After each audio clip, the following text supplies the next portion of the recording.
Efesios 4 del verso 7 en adelante. Leemos la palabra del Señor, dice: pero a cada uno de nosotros fue dada la gracia conforme a la medida del don de Cristo. Por lo cual dice, subiendo lo alto, llevó cautiva a la cautividad y dio dones a los hombres. Y eso de que subió, ¿qué es sino que también había descendido primero a las partes más bajas de la tierra? Y el que descendió es el mismo que también subió por encima de todos los cielos para llenarlo todo.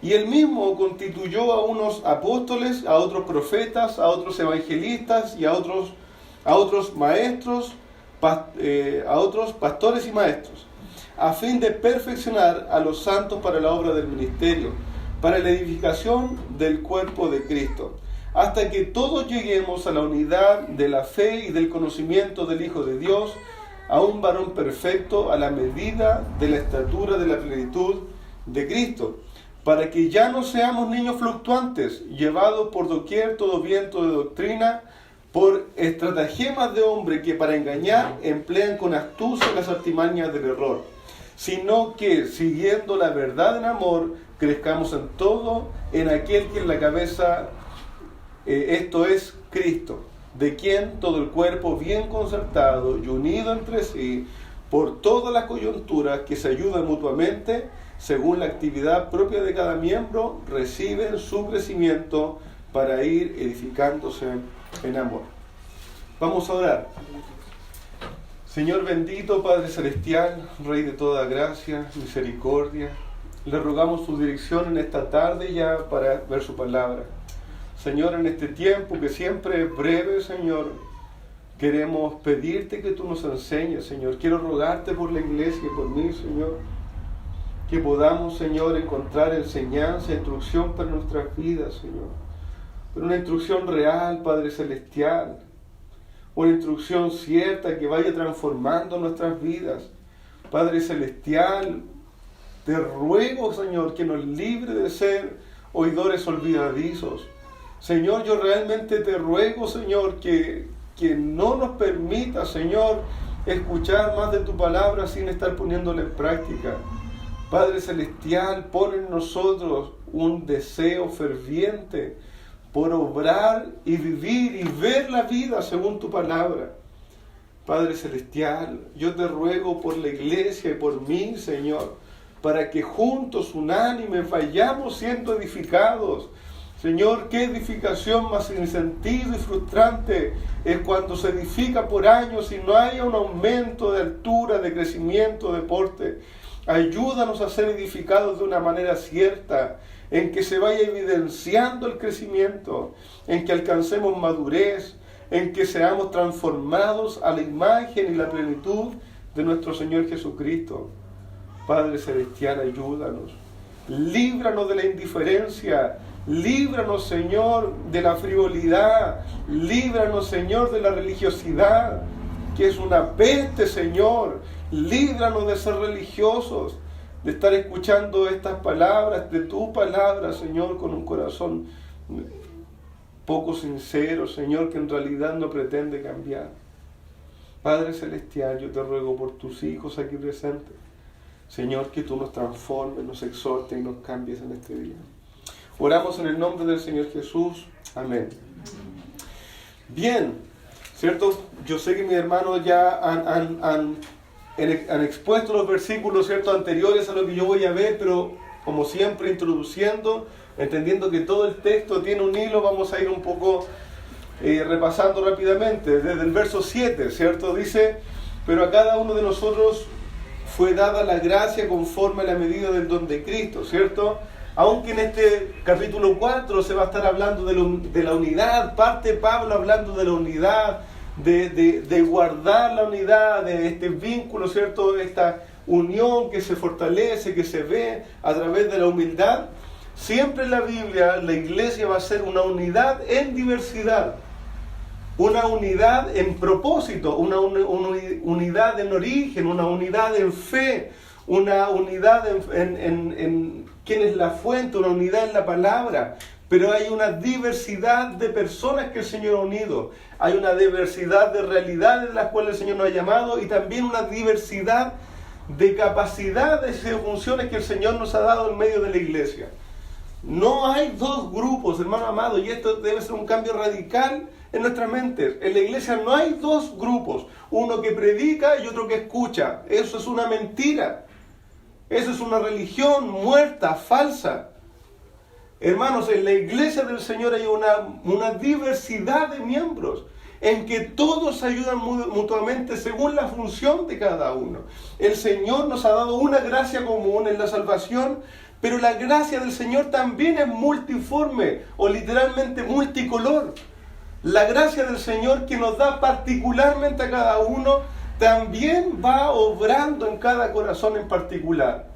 Va trabajando. El Señor nos ha dado diferentes capacidades según la medida del don de Cristo. Primera de Pedro, creo que este versículo lo hemos citado varias veces, también va a mencionarlo así. Primera de Pedro capítulo 4, verso 10, cada uno según la gracia que le fue dada, ministre también a otros, a los otros de la gracia que le ha sido dada. ¿Qué significa eso? ¿Qué significa que hay una diversidad y que hay diferentes funciones y son funciones necesarias? Amado hermano, no piense que esto es una casa con muchos adornos. No piense que esto es una casa con muchos adornos donde hay una puerta principal y lo demás es todo adornos que no cumplen ninguna función esencial. No es así. Amado hermano, cada función que el Señor ha dado en la iglesia es para la edificación del cuerpo de Cristo y hay una variedad. Y dice, ¿cierto?, el verso 8, por lo cual dice, subiendo lo alto, llevó cautivo la cautividad y dio dones a los hombres, ¿cierto? Y esta victoria del Señor Jesucristo, esta entrega, humillación, ¿cierto?, que el Señor sufrió para darnos salvación, también culmina con la victoria de Cristo. Él fue exaltado a los cielos, y en creo que mis hermanos también ya lo han expresado, y en esta celebración y en esta demostración de su victoria, como la victoria de los tiempos pasados de guerra, el general no solo celebraba su victoria, no solo la hacía pública, sino que también repartía dones a su pueblo, repartía regalos, ¿cierto? La traducción de esa palabra dones, hermanos, es literalmente regalos, presentes. Entonces, cuando llegaba un general que conquistaba una tierra, que conquistaba un lugar, iba en su carro, probablemente le seguían muchos cautivos, el pueblo donde llegaba tiraba, no sé, pétalos de flores, cantaban a su nombre, ¿cierto? Le vitoreaban, y él también respondía a eso, reconociendo su victoria y dando un banquete, entregando dones, dando también del botín que se había recogido. Amados hermanos, estos dones que el Señor nos ha dado como iglesia, a cada uno en particular, hermanos, son muestra y son ganados por la victoria del Señor Jesucristo. Tienen un valor enorme, incalculable. El don que el Señor le ha dado a usted es la demostración, es un testimonio vivo de la victoria de Cristo, de su poder, de su grandeza, de su reinado vigente. Hermano amado, el Señor nos ha dado dones basados y como muestra de su victoria. Y verso 9 va a decir, y eso de que subió, ¿qué? Sino que también había descendido primero las partes más bajas de la tierra, y el que descendió también es el mismo que subió por encima de los cielos para llenarlo todo. Creo que se ha mencionado que este es un texto conflictivo, ¿cierto? Que quizás hay diferentes interpretaciones, pero hay un punto general y un punto que quizás puedo rescatar de aquí y me encanta decirlo. Hermano amado, la exaltación del Señor Jesucristo, el que Él volviera a la gloria con esta victoria, hermano amado, no vino sin antes haber sido humillado por causa de nosotros. Esta exaltación no vino sin una previa humillación. Y hermano amado, esto, querido hermano, nos deja ejemplo también a nosotros. Nos deja ejemplo de nuestro Señor Jesucristo para con nosotros. El apóstol Pablo va a decir en 1 Corintios, el apóstol Pedro, en 1 de Pedro capítulo 5, parafraseando, va a decir, bueno, humillaos bajo la poderosa mano de Dios y Él os exaltará cuando fuere tiempo. Hermano amado, la exaltación, el ser honrado, el ser reconocido, en el Señor y en el corazón del Señor no viene sin antes un periodo, un tiempo o momentos de humillación. Momentos en los que necesitamos humillarnos, bajarnos, literalmente, rendirnos. No hay una victoria, no hay motivo de honor si antes no hubo humillación. Querido hermano, esto pasó con el Señor Jesucristo. No queramos nosotros hacer otro camino por al lado, ni en la iglesia del Señor, ni en el mundo del Señor. No queramos hacer un camino diferente, llegar a la exaltación, llegar a disfrutar de honra, llegar a disfrutar de reconocimiento sin antes vivir los procesos necesarios, como el mismo Señor lo hizo. El Señor entró nuevamente en gloria, Él siempre tuvo gloria, pero Él entró nuevamente en gloria luego de haberse venido, haberse humillado, haber servido hasta lo sumo, y su servicio llegó a ser muerte por nosotros. Y luego de eso el Señor le exaltó hasta lo sumo, le dio un nombre sobre todo nombre. Amado hermano, es un gran ejemplo a nosotros. Y nuestros versos de hoy, y obviamente quizás vamos a ir rápido el día de hoy, hemos pasado un tiempo honrando al Señor, cantando, orando. Nuestro verso de hoy va a decir: y el mismo, posterior, hablando de los dones aún, no hay que olvidarse de eso, el que Cristo repartió dones a los hombres, va a decir: y el mismo constituyó a unos apóstoles, a otros profetas, a otros evangelistas, a otros pastores y maestros. Y aquí, hermano amado, Él dice que el Señor mismo ha dado estos dones, que Él los ha puesto en la iglesia. Esto es una obra del Señor, hermano amado. Aquí no se levanta un hombre, no es un caudillo que busca arrastrar gente y que se exalta por sobre un grupo de personas. Eso no es en la iglesia del Señor. No es la forma ni es cómo el Señor ha ordenado las cosas, sino que dice que Cristo mismo ha instituido en la iglesia ciertas personas que son no para su exaltación, sino para la edificación del cuerpo de Cristo. Y el Señor los ha puesto allí. Esta palabra que Él ha constituido es la misma palabra que cuando dice que el hijo pródigo volvió a la casa del padre y se le puso anillo, se le dio algo allí, un tesoro, se puso en la iglesia del Señor como bendición para la iglesia ciertas personas, ciertas funciones específicas, ¿cierto? Y aquí, hermano amado, vamos a hablar de dones, pero hay que reconocer y hay que decir: estos no son los únicos dones espirituales mencionados en la Escritura. En la Escritura también se habla de dones espirituales en 1 Corintios capítulo 12 hasta el capítulo 14. En Romanos capítulo 12 también se va a hablar de dones del Espíritu. Eso es una doctrina de las Escrituras. Que el Señor nos salva, nos toma y por medio de su Espíritu Santo nos da diversidad, diferentes dones a cada uno de nosotros para la edificación del cuerpo de Cristo. Usted puede leerlo, hermano, averigüe, vea los que son mencionados ahí. Romanos capítulo 12, del verso 3 al 8, 1 Corintios 12, del verso 1 hasta el capítulo 14, y también este pasaje de Efesios capítulo 4. Son los tres pasajes en el Nuevo Testamento que hablan de los dones espirituales. Pero aquí se nos habla de 5, se les ha llamado ministerios, funciones, servicios, ¿cierto? 5 dones de Cristo, 5 dones que el Señor ha dado a su iglesia: apóstoles, profetas, evangelistas, pastores y maestros, ¿ya?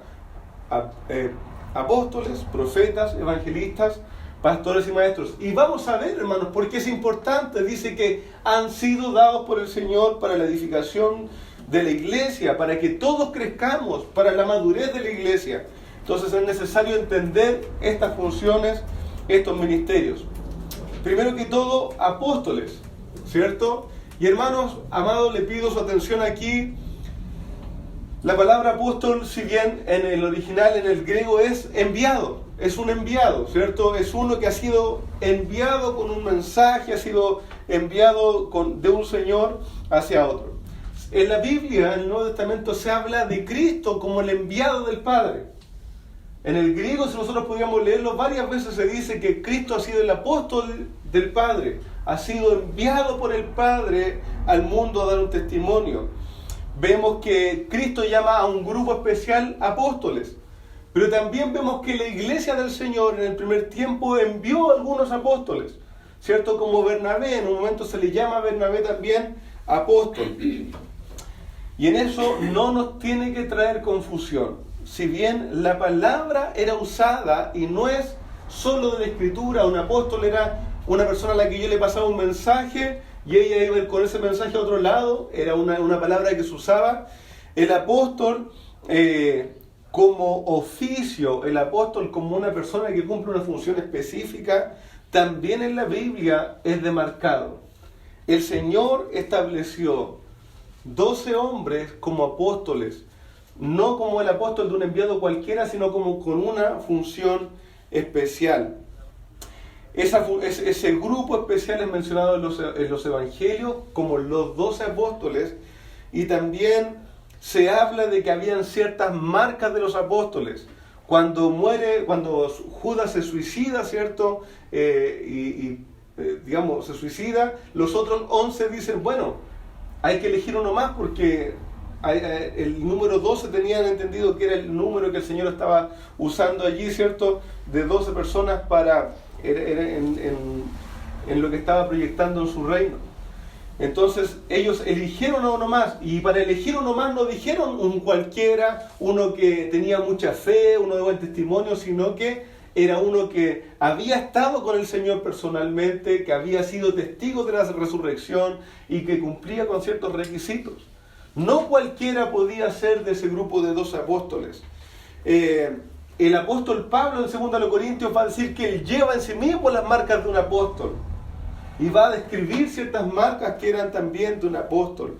El apóstol Pablo va a decir de sí mismo en 1 Corintios capítulo 15, verso 8, que él era un apóstol como abortivo. Y eso significa como uno que nace fuera de tiempo. El último, el más pequeño de los apóstoles. Que él mismo era el último y el más pequeño de los apóstoles como un abortivo. Entonces, querido hermano, debemos entender que la Escritura, cuando nos habla de los apóstoles, se está refiriendo aquí a un grupo específico de personas que tenía una función específica. ¿Cuál era esa función específica?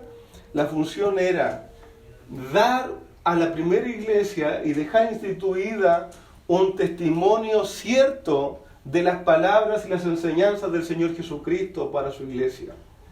La función del apóstol era dar un testimonio cierto a la iglesia de las palabras y las enseñanzas del Señor Jesucristo.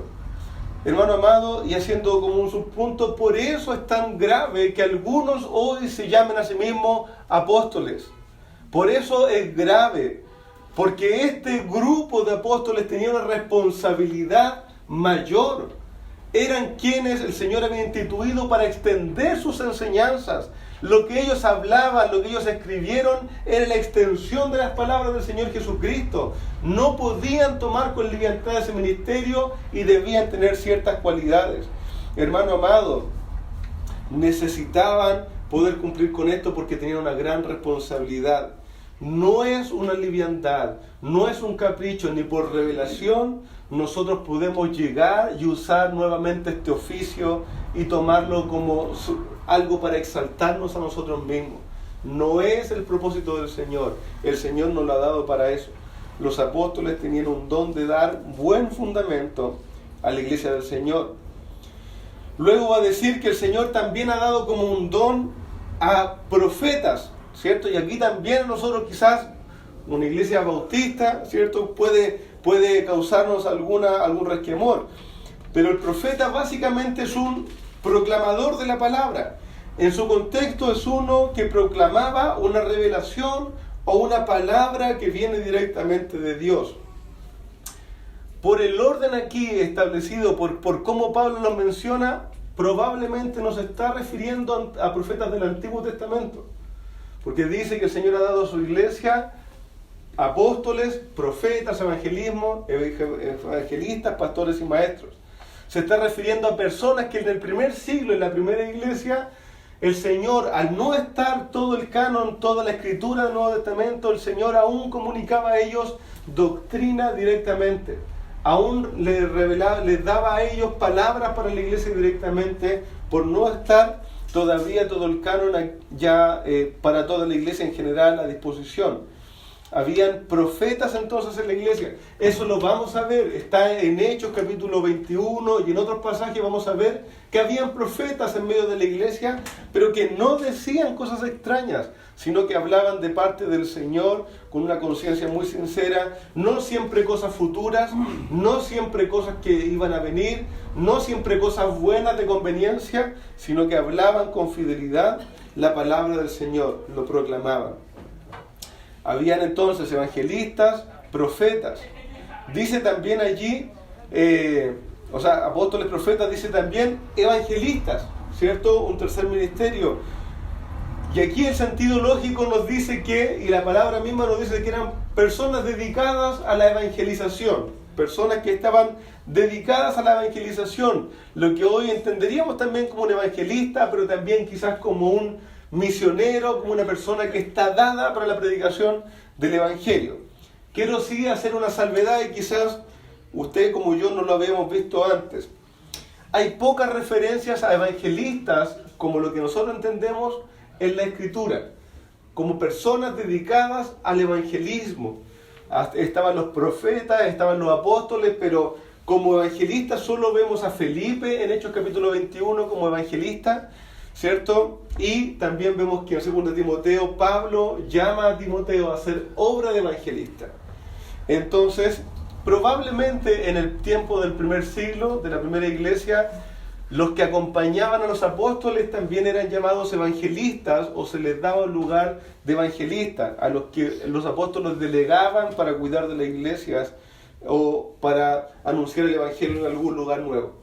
Pero ciertamente también creo que esta es una función que continúa, esta es una función, ¿cierto?, que no tiene ninguna contrariedad para decir que hoy está lo que son los evangelistas, personas, aunque todos evangelizamos, aunque el Señor nos usa a todos, ¿cierto?, para la predicación del evangelio y todos podemos proclamar la palabra, también hay personas que el Señor ha separado, ha animado y ha puesto en su corazón, ¿cierto?, el tomar en sí, el empujar, el animar, el estar guiando a la iglesia y llevando a la iglesia a mantener una visión y un andar evangelístico. Y creo que es evidente cuando hay un hermano así en medio nuestro. Nos anima, nos empuja, nos va guiando hacia continuar con la extensión de la predicación de la palabra del Señor. Y luego vienen estos dos dones hermosos, ¿cierto? O el don de pastores y maestros. Y este es un texto que también a veces es discutido. ¿Son solo pastores y después maestros? ¿O son pastores maestros como una sola cosa? Bien, creo que no se puede ser así tajante. Hay dos buenas interpretaciones, aunque vemos que dice, en el texto original dice que el Señor ha puesto los apóstoles, los profetas, los evangelistas, los pastores y maestros. ¿Ya? Y los une el artículo de decir que son pastores maestros. Ciertamente el que es pastor debe enseñar. Hermano, es parte de la función del pastor enseñar. No puede haber un pastor que diga, no, yo soy pastor, pero no soy bueno en la enseñanza, no es lo mío la enseñanza. Como función, como característica en 1 de Timoteo, el que es pastor debe estar capacitado para enseñar. No puede estar lejos de eso. Pero sí debo reconocer que creo que el Señor también ha dado maestros a la iglesia que no son pastores. Hermanos que tienen la capacidad de enseñar, que tienen el don de enseñanza, pero que hay una diferencia con pastorear. Hermano, el pastor tiene la responsabilidad de parte del Señor de cuidar, guiar o amar, proteger de las amenazas, sobrever, administrar la iglesia del Señor. Tiene el cuidado de guiar, de estar aglutinando la iglesia del Señor, tiene la obligación de estar velando por que no entren amenazas a la iglesia del Señor. Y el hermano que enseña y que no es pastor es una gran colaboración a la iglesia del Señor, enseñando, nutriendo en doctrina y cuidando también de la iglesia del Señor. Entonces, este don podemos verlo de estas dos maneras: pastor maestros o pastor y también maestros que el Señor ha dado para la iglesia del Señor. Hermano, de estas 5 funciones que hemos mencionado, ¿cuántas hoy están realizándose? ¿Cuántas hoy vemos actuando aún? ¿Cuántas podemos ver? Apóstoles, profetas, evangelistas, pastores y maestros. De esas, hermano amado, ¿cuántas podemos ver vigentes hoy? Ciertamente hay 3 en función. Ciertamente creo que hay 3 en función. Evangelistas, pastores y maestros. Pero ¿por qué apóstoles y profetas no están dentro de las que hoy vemos? Una vez yo me encontré con un pseudo apóstol. Y esto es verdad, un pseudo apóstol, ¿cierto? Con su cadena de oro en el cuello, un hombre sencillo, humilde, ¿cierto? Y me dijo, es que ustedes, bueno, lamentablemente somos primos, me dijo, es que ustedes, primos, cortan la cadena de bendición, que el Señor mandó sus dones y necesitan apóstoles, profetas, evangelistas, pastores y maestros. Si no, se corta la cadena de bendición. Y yo en ese momento no tenía ni la madurez ni el conocimiento para responder a él. ¿Es cierta esa acusación? ¿Nosotros hemos cortado la función de los apóstoles y profetas? ¿No tenemos esta cadena de bendición que no existe? Dice que son dones del Señor para la edificación de la iglesia. Hermano, ciertamente la doctrina apostólica de los profetas continúa hoy. Nosotros perseveramos en la doctrina de los apóstoles y profetas, pero esa doctrina ha sido establecida una vez como enseñanza fundamental para la iglesia de Cristo. Eso es lo que iba a decir Efesios capítulo 2, verso 20, en la misma carta a los Efesios. Véala usted allí. Efesios capítulo 2, verso 20.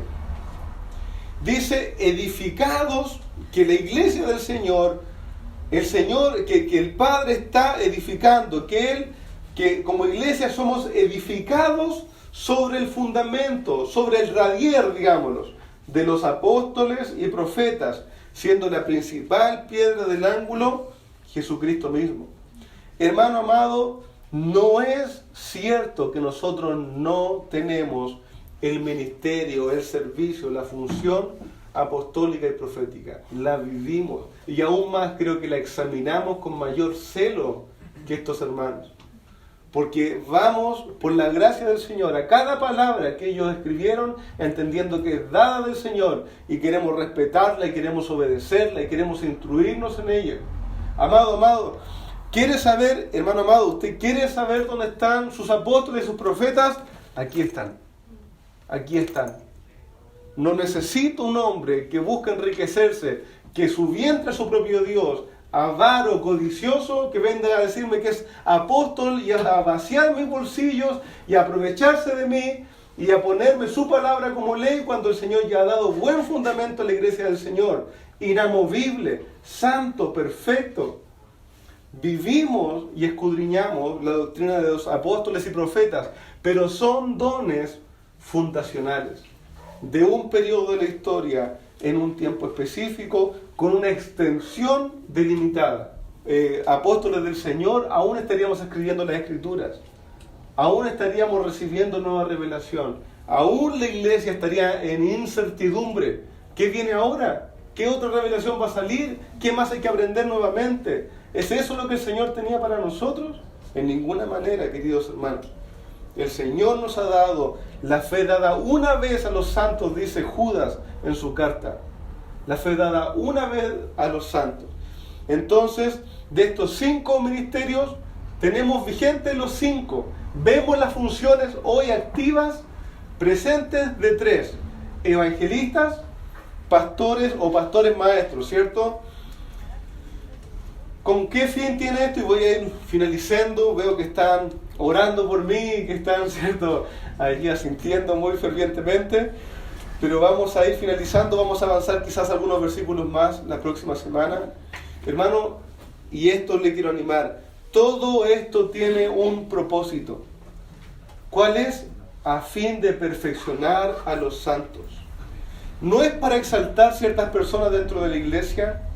No es para el provecho de los que cumplen la función solamente, es a fin de perfeccionar a los santos. Hermanos, el Señor ha dado evangelistas, pastores y maestros y la enseñanza de los apóstoles y profetas para el perfeccionamiento de los santos. ¿Sabe por qué tantas veces vemos inmadurez en la iglesia del Señor? ¿Cuántas veces vemos que los cristianos no están siendo edificados porque no se exponen a aquellas funciones que el Señor ha dado para la madurez de la iglesia? Porque andan de un pastor a otro, de un maestro a otro, de un lugar a otro, sin estar sujetos a la enseñanza bíblica, sin ponerse al cuidado de las funciones que el Señor ha dado para el perfeccionamiento de los santos. No por mi palabra, porque aún el que es pastor o maestro debe tomar de la palabra de Dios, pero animarla personalmente a usted, instruirle y abrir el corazón y abrir el sentido de las palabras y poder estar instruyendo a la iglesia del Señor. Amado, el Señor dio esto porque es nuestra necesidad. Yo necesito ser pastoreado, yo necesito maestros que me enseñen, pero usted también, querido hermano, si no el Señor no nos hubiera dado. No son adornos dentro de la iglesia, son dones de Cristo, funciones para la perfección de los santos. Ciertamente Dios hace su parte. Filipenses 1:6 dice que el Señor mismo nos está perfeccionando. Pero humanamente vemos eso a través de que los siervos del Señor, hombres, pastores, maestros y también el ánimo de los evangelistas va edificando la iglesia, van instruyéndonos, van animándonos a fin de perfeccionar a los santos. Miren lo interesante, ¿para qué? No es solo para que nosotros crezcamos y, perdón la expresión, vayamos engordando en conocimiento, nos vayamos haciendo cabezones, sino a fin de que estos ministerios perfeccionen a los santos para la obra del ministerio, para que usted sea útil en la obra del Señor, para que usted y yo seamos útiles en la obra del Señor. No es para que usted venga a ser un muy buen oidor y un fan de los maestros que hay aquí en la iglesia, sino que usted ha escuchado mucho, entonces probablemente usted está muy bien preparado para servir en la obra de Dios. Porque ese es el sentido de quienes enseñan acá, preparar a los demás para hacer la obra del ministerio. Bien, hermano amado, quiero animarle, el Señor nos ha dado un cuerpo complejo como iglesia, pero hermoso, en el cual mutuamente nos edificamos. Yo puedo enseñar, pero quizás usted me exhorta. Quizás otro tiene don de fe y tiene una confianza sobrenatural en el Señor. Otro quizás tiene el don de dar y provee para las necesidades de la iglesia. Otro tiene el don de misericordia. Y aunque yo no he visto quizás a alguien que tiene una necesidad de ir y ser alentado, ese va. Hay otros que tienen don de enseñanza. Hay otros que tienen diferentes dones, hermano amado. Don de servicio. Hermano amado, es tan hermoso ver cuando alguien tiene claro su lugar, cuál es la parte que el Señor le da y cómo se hace honroso y tan útil a la iglesia del Señor. Es hermoso ver eso, da descanso, da crecimiento, da más madurez a la obra del Señor. ¿Qué parte es usted? ¿Qué parte es usted? ¿Tiene una parte? Hermano amado, no hay adornos en la obra del Señor. Esto es un cuerpo. Cada miembro tiene una función. Vamos a orar, a dejar esto en manos del Señor. Y posterior a esto ya vamos a pasar, ¿cierto?, a compartir los alimentos. Así que ahora al finalizar voy a orar también por los alimentos. Voy a orar por los alimentos y luego ya pasamos y compartimos lo que está preparado también para la iglesia. Oramos. Señor amado, le glorificamos, le honramos en todo. Gracias por su palabra. Gracias, Señor, porque usted tiene preparado para nosotros algo siempre. Señor, sé que aún en medio de quizás del cansancio de esta mañana, del calor, sé, Señor, que usted está hablando a nuestras vidas. Señor, sé, Señor, que usted está hablando a su iglesia. Señor, yo le quiero rogar que usted vaya dándonos dirección. Que, Señor, para la iglesia sean provechosos estos dones que usted ha dado. Tanto la enseñanza que recibimos de los apóstoles y profetas. Señor, tanto el ánimo y el avance que le da a su obra la función de los evangelistas. Pero y también, Señor amado, el poder recibir y el poder, Señor, ser animados.